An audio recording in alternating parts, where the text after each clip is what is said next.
লেবাননে ইসরায়েলের ব্যাপক গণহত্যা এবং সর্বশেষ হাসান নাসরুল্লাহর হত্যার পরও কেন তুরস্কের প্রেসিডেন্ট রিসেপ তাইয়েপ এরদোয়ান কোনো মন্তব্য করেননি?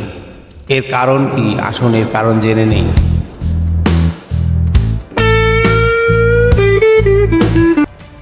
মুসলিম বিশ্বে ইসরায়েলের গণহত্যার বিরুদ্ধে সবচেয়ে বেশি সোচ্চার ইরান, তারপরেই তুরস্কের স্থান। প্রেসিডেন্ট এরদোয়ান বহুবার ইসরায়েল হামাস যুদ্ধে ইসরায়েলকে হুমকি দিয়েছেন, কিন্তু সম্প্রতি লেবাননে ইসরায়েলের ব্যাপক বোমাবর্ষণ, সর্বশেষ হিজবুল্লাহ নেতা হাসান নাসরুল্লাহকে হত্যার জন্য এরদোয়ান কোনো মন্তব্য করেননি।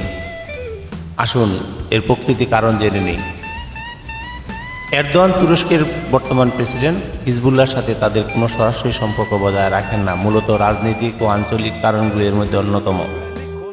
1 নম্বর, আঞ্চলিক সংঘাত ও শিয়া সুন্নি বিভাজন। হিজবুল্লাহ একটি শিয়া সংগঠন, সেখানে তুরস্কের সরকার একটি সুন্নি সংখ্যাগরিষ্ঠ দেশ হিসেবে সুন্নি রাজনীতি এবং আঞ্চলিক সুন্নি শক্তিগুলোর সাথে ঘনিষ্ঠ সম্পর্ক বজায় রাখে। তুরস্ক এবং ইরান আঞ্চলিক প্রতিদ্বন্দ্বী হিসাবে বিবেচিত হয়। এই কারণে এরদোয়ানের সরকার সাধারণত শিয়া সংগঠনগুলোর সাথে মিত্রতা বজায় রাখেন না।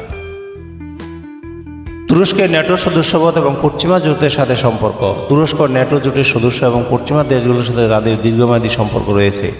হিজবুল্লাহ পশ্চিমা দেশগুলোর কাছে একটি সন্ত্রাসী সংগঠন হিসেবে বিবেচিত, তাই তুরস্ক যদি হিজবুল্লাহর সাথে সম্পর্ক স্থাপন করে তবে তা পশ্চিমা মিত্রদের সাথে সম্পর্ক খারাপ হতে পারে। সিরিয়া গৃহযুদ্ধের ভূমিকায় বিভেদ। সিরিয়ার গৃহযুদ্ধে হিজবুল্লাহ সিরিয়ার প্রেসিডেন্ট বাশার আল আসাদের সমর্থনে যুদ্ধ করেছে, সেখানে তুরস্ক আসাদের বিরুদ্ধে বিদ্রোহীদের সমর্থন করে আসছে। এই সংঘাতময় অবস্থান হিজবুল্লাহর সাথে তুরস্কের দ্বন্দ্বের সৃষ্টি করেছে।